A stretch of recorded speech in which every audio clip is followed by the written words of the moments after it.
శ్రీమాత్రే నమ జయ గురు దత్తాత్రేయ నమ ఓం గంగణపతే నమ యా దేవి సర్వభూతేషు మాతృపేణ సంస్థిత నమస్తస్తే నమస్తస్తే నమస్తస్తే నమో నమ క్లీం మహాకాళికాయ నమో నమ క్లీం కృష్ణాయ గోవిందాయ గోపీజనవల్లభాయ శ్రీకృష్ణ పరబ్రహ్మణే పరంజ్యోతిషే నమో నమ ఓం నమ శివాయ శివాయ గురువే నమ అరుణాచలేశ్వరాయ నమో నమ జయ గురు దత్తాత్రేయ నమ ఐం సరస్వత్యై నమో నమ వాగ్దేవ్యై నమో నమ మాతృభ్యో పితృభ్యో ఋషుభ్యో నమో నమ యూట్యూబ్ ప్రేక్షకులందరికీ కూడా నమస్కారం అండి. నేను పాలపర్తి గురునాథ శర్మ. నేనంతా కూడా జ్యోతిషం వాస్తు సిద్ధాంతిని. మీకంతా కూడా అక్టోబర్ నెల మాస ఫలితాల్లో భాగంగా గోచారీత్యా గ్రహాల యొక్క స్థితిగతి కలయిక వాటి ఫలితాలంతా కూడా ప్రభావం ఈషాది ద్వాదశ రాశుల వాళ్ళకి ఎటువంటి ఫలితాలు వస్తున్నాయో తెలుసుకోవడం జరుగుతుంది. వాళ్ళ యొక్క వీక్షణ ప్రభావం అంతా కూడా నవగ్రహాల యొక్క ఆధీనంలో మానవ యొక్క జీవన విధానం ఉంటుంది. కాబట్టి నవగ్రహాల యొక్క స్థితిగతి కలయిక ప్రభావం అంతా కూడా బలాన్ని బట్టి ప్రధానమైన గ్రహాలు శనీశ్వరుడు, బృహస్పతి, రాహు, ఈ యొక్క కేతు ఒక గ్రహాల యొక్క ప్రభావం అంతా కూడా ఈ రకంగా ఉంటుంది. మరియు ప్రధానంగా అక్టోబర్ నెలలో విశేషంగా ఏంటిదంటే ఈ యొక్క గురువు యొక్క అతిచారంలో భాగంగా కర్కాటక రాశి ప్రవేశం చేయడం, బలమైన స్థానంలో ప్రధానంగా ఉచ్చ స్థానంలో కర్కాటక రాశిలో ప్రవేశం చేసిన బృహస్పతి యొక్క ఫలితాలంతా కూడా విశేషంగా పరిష్కారాలంతా కూడా తెలుసుకోవడం జరుగుతుంది. బృహస్పతి ఇచ్చే శుభ ఫలితాలు, అత్యంత రాజయోగాలు, విపరీత రాజయోగాలు, అఖండమైన పుణ్యయోగం అంతా కూడా ఇచ్చే బృహస్పతి గ్రహం యొక్క ఫలితాలంతా కూడా తెలుసుకోవడం జరుగుతుంది. వీక్షకులంతా కూడా ఈ యొక్క వీడియోనంతా కూడా చూడండి. ఆఖరిలో మీకంతా కూడా నవగ్రహాల యొక్క స్థితిగతి కలయిక వీక్షణ బట్టి మీ రాశి వాళ్ళకి, మేషాది ద్వాదశ రాశుల వాళ్ళకి, మరియు ప్రధానంగా చూసుకుంటే హోమ కార్యక్రమాలు, శాంతి కార్యక్రమాలు ఏ రకంగా ఆచరించాలి, వృక్షశాస్త్ర ప్రకారంగా ఏ మొక్కల్ని నాటడం వల్ల, ఏ వృక్షాన్ని పూజ చేసుకోవడం వల్ల మీకంతా కూడా శీఘ్రంగా మంచి ఫలితాలు, ఆకస్మిక ధన లాభం, ధనయోగం సిద్ధించడానికి ఆస్కారం ఉంటుంది. ప్రధానంగా వివాహాది శుభకార్యాలు కలగాలంటే ఎటువంటి పరిష్కారాలు జరగాలి, మరియు వ్యాపారంలో అభివృద్ధి కలగాలంటే ఎటువంటి పరిష్కారాలు ఆచరించాలి, మేషాది ద్వాదశ రాశుల వాళ్ళకి పరిష్కారం కూడా చెప్పడం జరుగుతుంది. మీరంతా కూడా ఈ యొక్క వీక్షకులంతా కూడా పరిష్కారాలంతా కూడా నోట్ చేసుకొని మీరంతా కూడా పరిష్కారాలు పాటిస్తే గనక శీఘ్రాతి శీఘ్రంగా అత్యంత శుభ ఫలితాలు రావడానికి ఆస్కారం ఉంటుంది. ప్రతినిత్యం కూడా అమ్మవారి ఆరాధన చేయండి. శ్రీమాత్రే నమః, శ్రీమాత్రే నమః, శ్రీమాత్రే నమః నామాన్ని ప్రతినిత్యం కూడా జపాన్ని ఆచరించండి. ప్రతినిత్యం కూడా జపాన్ని ఆచరించడం వల్ల ఆశ్వేత మాసంలో అఖండ పుణ్య ఫలితాలు రావడానికి ఆస్కారం ఉంటుంది. అమ్మవారి ఆరాధన, కుంకుమార్చన విధానం ఈ యొక్క అక్టోబర్ నెలలో ఆశ్వేజ మాసంలో ఆరాధన చేయడం వల్ల అఖండ పుణ్య ఫలితాలు రావడానికి ఆస్కారం ఉంటుంది. జగన్మాత అనుగ్రహం వల్ల అందరికి కూడా అష్టైశ్వర్య భోగభాగ్యాలు లభించాలని చెప్పేసి ఆశీర్వాదం చేస్తున్నాం. అత్యంత రాజయోగం సిద్ధించాలని చెప్పి ఆశీర్వాదం చేస్తూ ఈ యొక్క మేషాది ద్వాదశ రాశుల ఫలితాలంతా కూడా బృహస్పతి యొక్క మార్పు, అతిచారంలో మార్పు, ఉచ్చస్థానంలో మార్పు, కర్కాటక రాశిలో ప్రవేశం చేయడం వల్ల అక్టోబర్ ఫలితాలు ఈ యొక్క వివిధ గ్రహాల యొక్క స్థితిగతి కలయిక అంతా కూడా తెలుసుకోవడం జరుగుతుంది. వ్యాపారంలో అభివృద్ధి కలగాలంటే ఎటువంటి పరిష్కారాలు చేయాలో తెలుసుకోవడం జరుగుతుంది. శ్రీమాత్రే నమః. మిథున రాశి జాతకులకి అక్టోబర్ నెల మాస ఫలితాల్లో భాగంగా ఎటువంటి అదృష్ట యోగం సిద్ధిస్తుందో తెలుసుకుందాం. బృహస్పతి మార్పు అంతా కూడా కర్కాటక రాశిలో ప్రవేశం చేయడం అదృష్ట యోగాన్ని సిద్ధించే విధంగా, ద్వితీయ స్థానంలో ధనస్థానంలో యోగకరంగా ఉండడం, ప్రధానంగా మిథున రాశి జాతకులకంతా కూడా లాభాలు గణించడానికి అత్యంత శుభగ్రహంగా చెప్పడం జరుగుతుంది. బృహస్పతి మార్పు వల్ల ధనస్థానంలో ఉచ్చస్థానంలో మార్పడం, ప్రధానంగా సప్తమాధిపతి ఎప్పుడైతే బలంగా ఉంటారో 27 డిగ్రీల నుంచి దాదాపు 29 డిగ్రీల దాకా మంచి ఫలితాలు ఇచ్చే విధంగా ఉంటారు. బృహస్పతి అంతా కూడా అదృష్ట యోగాన్ని ఇచ్చే విధంగా మంచి వివాహాది శుభకార్యాలు కలగడానికి ఆస్కారం ఉంటుంది. ఇంట్లో ఆహ్లాదకరంగా ఆనందంగా జీవితం జీవించడానికి ఆస్కారం ఉంటుంది. విందు వినోదాలు, ప్రధానంగా చూసుకుంటే వివాహాది శుభకార్యాల్లో పాల్గొనడం, పుణ్య కార్యక్రమాలు, యజ్ఞాధికరతులు కానీ, పుణ్యక్షేత్ర దర్శనాలు కానీ ఆచరించడం అనేది జరుగుతూ ఉంటుంది. ప్రతినిత్యం కూడా అన్నదానం చేయడం వల్ల మిథున రాశి జాతకులకి అదృశ్య యోగం సిద్ధిస్తుంది.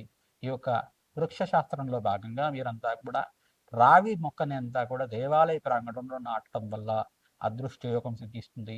తద్వారా మీకంతా కూడా గుడి కటాక్షం లభిస్తుంది. లాభాలు గణించడానికి ఆస్కారం ఉంటుంది. ఈ యొక్క వ్యాపారంలో మీరంతా కూడా అదృష్ట యోగం, ఆకస్మిక ధనలాభం, ధనయోగం సిద్ధించడానికి అక్టోబర్ 18, 19 తర్వాత బృహస్పతి మార్పు వలన మీకంతా కూడా మంచి లాభాలు గణించడానికి ఆస్కారం ఉంటుంది. వ్యాపారస్తులకు కూడా మంచి విస్తారం చేసుకోవడానికి, లాభాలు గణించడానికి ఆస్కారం ఉంటుంది. ఎడ్యుకేషన్ రంగంలో వాళ్ళకు కూడా మంచి ఆ అదృష్ట యోగం సిద్ధించడానికి ఆస్కారం ఉంటుంది. ప్రధానంగా ఫైనాన్షియల్ ఇన్స్టిట్యూషన్ వాళ్ళు, స్టాక్ ఎక్స్చేంజ్ విశ్లేష చేసేవాళ్ళు, ఇన్వెస్ట్మెంట్ రంగంలో ఉండేవాళ్ళు మంచి లాభాదేవీలు గణించడానికి ఆస్కారం ఉంటుంది. మంచి లాభాలు గణించడానికి ఆస్కారం ఉంటుంది. అదృష్ట యోగం వల్ల మీకంతా కూడా జగన్మాత అనుగ్రహంతో, మహాశక్తి అనుగ్రహంతో, జగన్మాత అనుగ్రహంతో మీకంతా కూడా అఖండ అష్టైశ్వర్య ప్రాప్తి లభించడానికి ఆస్కారం ఉంటుంది. ప్రధానంగా మీరు చేయవలసిన పరిష్కారం ఏంటిదంటే ఈ యొక్క అరటి పిలకను కానీ రావి మొక్కని కానీ దేవాలయ ప్రాంగణంలో 5 మొక్కల్ని నాటడం, దాన్ని పెంచి పోషించడం అనేది చేస్తూ ఉంటే గనక ప్రతినిత్యం కూడా దానికి జలాన్ని సమర్పిస్తూ ఉండడం, పోషక నిమిత్తం అంతా కూడా పోషకాలంతా కూడా సమర్పిస్తూ ఉంటాయి కనుక ప్రతినిత్యం కూడా ఆచరించండి. తద్వారా మీకు అదృష్టయోగం సిద్ధిస్తుంది, లాభాలు గణించడానికి ఆస్కారం ఉంటుంది. ఈ యొక్క దేవాలయంలో రావి మొక్కని నాటేటప్పుడు ఆ దేవాలయంలో కమిటీ మెంబర్ని కానీ, పూజారి గారిని కానీ, ప్రధానంగా అర్చకుల్ని కానీ, బ్రాహ్మణోత్తములు కానీ అక్కడ సంప్రదించి పర్మిషన్ తీసుకొని చేయండి. అక్కడంతా కూడా చేయడం వల్ల అదృష్టయోగం సిద్ధిస్తుంది. అది మొక్క నాటడమే కాకుండా అది పూజనీయంగా అవుతుంది. అందరు కూడా ఆ మొక్కకి ప్రదక్షిణాలు చేస్తూ ఉంటారు. తద్వారా మీకంతా కూడా అదృష్టయోగం సిద్ధించడానికి ఆస్కారం ఉంటుంది. లాభాలు గణించడానికి ఆస్కారం ఉంటుంది. దారిద్ర్యం అంతా కూడా పోయి ఆకస్మిక ధనలాభం సిద్ధించడానికి ఆస్కారం ఉంటుంది. ప్రధానంగా చూసుకుంటే గోమాత సేవ చేయడం, ఉలవలు మరియు శనగలు, బొబ్బర్లు నానబెట్టి ఒక 4 గంటల వరకు నానబెట్టి గోమాతకు సమర్పిస్తూ ఉంటాయి కనుక ప్రతినిత్యం కూడా సమర్పించడం వల్ల ఆకస్మిక ధనలాభం సిద్ధించడానికి ఆస్కారం ఉంటుంది. ప్రతి వ్యాపారస్తులు కూడా ఈ పరిష్కారం ఆచరించడం వల్ల ఈ యొక్క వివిధ రంగాల్లో వాళ్ళు, ఐటీ రంగంలో వాళ్ళు కానీ, ఈ యొక్క వ్యాపారస్తులు కానీ, టెక్స్టైల్ రంగంలో వాళ్ళు, క్లాత్ బిజినెస్ చేసేవాళ్ళు కానీ, కాటన్ బిజినెస్ చేసేవాళ్ళు కానీ ప్రధానంగా చూసుకుంటే కనుక ఈ యొక్క పరిష్కారం ఆచరించండి. మీ జాతకంలో ఎటువంటి దోషం ఉన్నా కానీ పరిష్కారం జరిగి దత్తాత్రేయ స్వామివారి అనుగ్రహం వల్ల శీఘ్రంగా శుభ ఫలితాలు పొందుతారు. దత్తాత్రేయ కవచాన్ని పారాయణం చేయడం, మహాలక్ష్మి కవచాన్ని పారాయణం చేసుకోవడం వల్ల అదృష్ట యోగం సిద్ధిస్తుంది. రాజశ్యామల యజ్ఞాది కృతలు ఆచరించడం వల్ల రాజయోగం సిద్ధిస్తుంది. మీకంతా కూడా శ్రీమాత్రే నమః. అక్టోబర్ నెలలో ప్రధానంగా మనకంతా కూడా చూసుకుంటే ఈ యొక్క దేవీ శరణవరాత్రులంతా కూడా ప్రధానంగా మీకంతా కూడా విశేషంగా శుభ ఫలితాలు ఇచ్చే విధంగా ఉంటాయి. కావున ప్రధానంగా ఈ యొక్క సెప్టెంబర్ 22వ తారీఖు నుంచి మనకంతా కూడా దేవీ శరణవరాత్రులంతా కూడా ప్రారంభమవుతున్నాయి. ఈ యొక్క ఆశ్వేజ మాస శుద్ధ పాడ్యం నుంచి అవతార విశేషాలంతా కూడా ఏమున్నాయో తెలుసుకుందాం. ప్రధానంగా దేవీ శరణవరాత్రుల్లో భాగంగా పాడ్యం నుంచి 22వ తారీఖు సెప్టెంబర్ నెల సోమవారం నుంచి ఆశ్వేద మాస శుద్ధ పాడ్యం నుంచి ప్రధానంగా చూసుకుంటే శ్రీ బాలా త్రిపుర దేవి అవతారం అంతా కూడా సోమవారం రోజున విశేషంగా అలంకరణలతోటి, సామూహిక కుంకుమార్చనతోటి, ఈ యొక్క సహస్రనామాలతోటి విశేషంగా చేయడం జరుగుతుంది.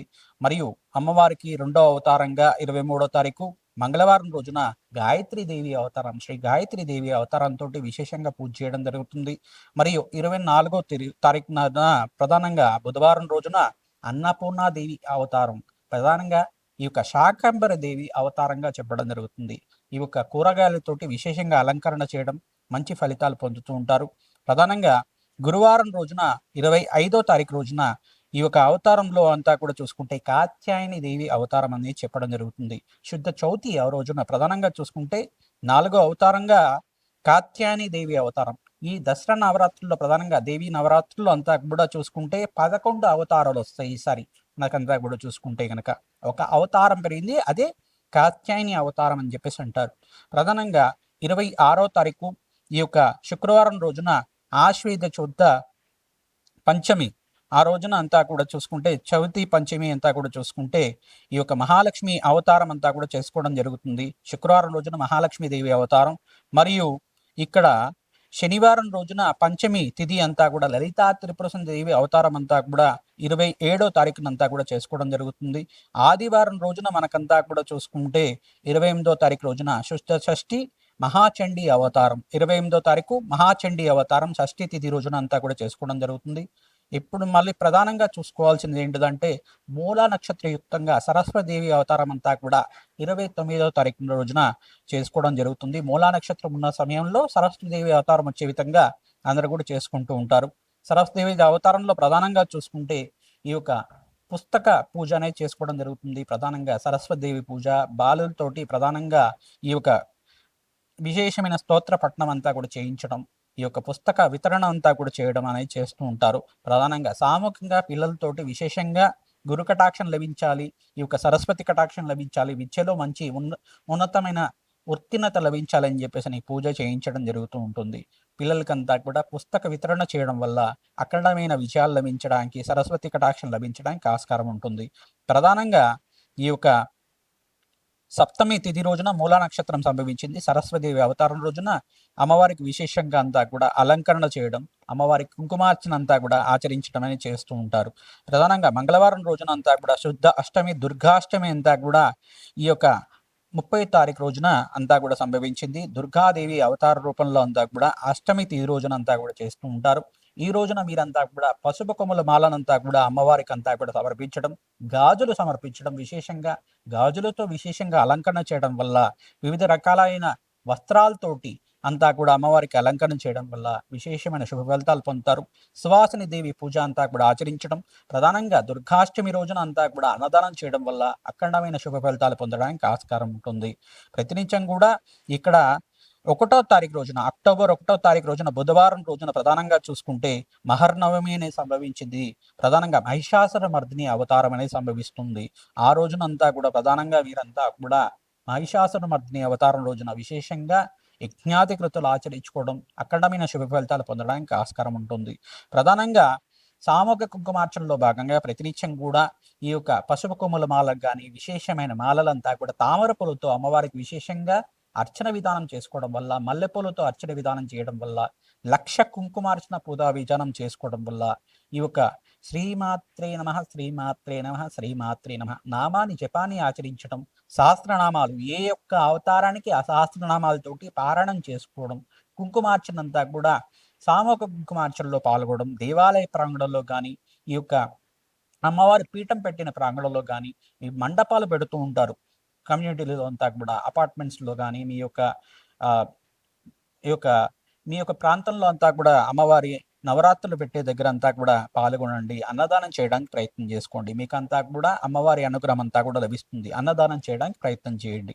ప్రతినిత్యం కూడా ఇక్కడ 2వ తారీఖు దశమి అవతారం అనేది ప్రధానంగా చూసుకుంటే దశమి తిథి రోజున విజయదశమి అంతా కూడా సంభవించింది. అక్టోబర్ 2వ తారీఖు గురువారం రోజునంతా కూడా సంభవించింది. గురువారం రోజున రాజరాజేశ్వరి దేవి అవతారం అంతా కూడా విశేషంగా అలంకరణ చేయడం, అమ్మవారికి అంతా కూడా దశమి తిథి రోజున సాయంకాల వేళల్లో అంతా కూడా అమ్మవారికి ప్రీతికరంగా కుంకుమార్చనలు అంతా కూడా ఆచరించడం, శ్రవణ నక్షత్ర యుక్తంగా సమయంలో అంతా కూడా శమీ వృక్షానికంతా కూడా పూజ చేయడం అనేది చేస్తూ ఉంటారు. శమీ వృక్షం అంతా కూడా పూజ చేయడం అనేది ఎందుకు చేస్తూ ఉంటారంటే కనుక, శమీ వృక్షం అంతా కూడా విజయాన్ని చెప్తూ ఉంటారు. ప్రధానంగా శమీ వృక్షానికి అంతా కూడా విజయదశమి లగ్నం అనేది విజయ లగ్నం అనేది ఉంటుందన్నమాట. సాయంకాల వేళలో సంభవిస్తూ ఉంటుంది. ఆ సమయంలో అంతా కూడా విజయాలు సిద్ధిస్తూ ఉంటాయి. ఏ కార్యాన్ని మొదలుపెట్టినా కానీ అఖండమైన విజయాలు సిద్ధించడానికి ఆస్కారం ఉంటుంది. విజయదశమి లగ్నంలో అంతా కూడా ఈ యొక్క శమీ వృక్షాన్ని పూజ చేయడం, ప్రదక్షిణాలు ఆచరించుకోవడం వల్ల ఆ వృక్షరాజన్నంతా కూడా దేవతా వృక్షంగా భావించి దానికి నమస్కారం చేసుకోవడం వల్ల మీ కోరికలంతా కూడా సిద్ధించడానికి, జగన్మాత అనుగ్రహం అంతా లభించడానికి ఆస్కారం ఉంటుంది. శరన్నవరాత్రుల పూజలో భాగంగా దశమి తిథి రోజునంతా కూడా అమ్మవారికి అంతా కూడా శోభయాత్ర అనేది ఉంటుంది. ఆ శోభయాత్రలంతా కూడా సాంస్కృతికమైన నృత్యాలతోటి, గీతాలతోటి అంతా కూడా ఈ యొక్క అమ్మవారి ఉత్సవాలంతా కూడా చేసుకోవడం, అత్యంత శుభ ఫలితాలు పొందే విధంగా గీతాలు ప్రతనం చేసుకోవడం, అమ్మవారికి అంతా కూడా మంగళహారతలంతా కూడా నివేదన చేసుకోవడం వల్ల అఖండమైన శుభ ఫలితాలు పొందుతూ ఉంటారు. ప్రధానంగా మీరంతా కూడా మహానివేదన అంతా కూడా చేసుకోవడం వల్ల అఖండమైన శుభ ఫలితాలు పొందడానికి ఆస్కారం ఉంటుంది. దేవీ నవరాత్రుల్లో మీరంతా కూడా మహిళలు విశేషంగా పాల్గొనడం, అమ్మవారికి వస్త్రాలు సమర్పించడం, అలంకరణ నిమిత్తం అంతా కూడా మీరంతా కూడా అమ్మవారికి విశేషమైన అలంకరణ అంతా కూడా చేయించడం అనేది చేసుకోవడం వల్ల అఖండమైన శుభ ఫలితాలు వస్తూ ఉంటాయి. మీ దేవాలయ ప్రాంగణంలో కానీ, మండపాలు జరిగే ప్రాంగణంలో కానీ ఈ యొక్క సహస్రనామార్చన, కుంకుమార్చన విధానం కానీ, పారాయణంలో కానీ విశేషంగా పాల్గొనండి. జగన్మాత అనుగ్రహం వల్ల శీఘ్రంగా మీ మనోవాంఛలంతా కూడా తీరడానికి ఆస్కారం ఉంటుంది. అమ్మవారికి ప్రీతికరంగా భక్తులకంతా కూడా అన్నదానం చేయడం వల్ల విశేషమైన శుభ ఫలితాలు పొందడానికి ఆస్కారం ఉంటుంది. వస్త్రదానం చేయడం వల్ల అక్కడమైన సంఘంలో కీర్తి ప్రతిష్టలు పెరగడానికి, మంచి పేరు లభించడానికి ఆస్కారం ఉంటుంది. అదృష్టమైన జీవితం జీవించడానికి, ఆకస్మిక ధనలాభం, ధనయోగం సిద్ధించడానికి ఆస్కారం ఉంటుంది. ప్రతినిత్యం కూడా మహాలక్ష్మి కవచాన్ని పారాయణం చేసుకోవడం, ఇక్కడ చూసుకుంటే ప్రధానంగా వీరంతా కూడా అమ్మవారి ప్రీతికరంగా ఖడ్గమాల స్తోత్రాన్ని ప్రతినిత్యం కూడా పారాయణం చేసుకోవడం వల్ల విశేషణ లాభాలు గణించడానికి ఆస్కారం ఉంటుంది. విశేషమైన శుభలాభాలు గణించడానికి ఆస్కారం ఉంటుంది.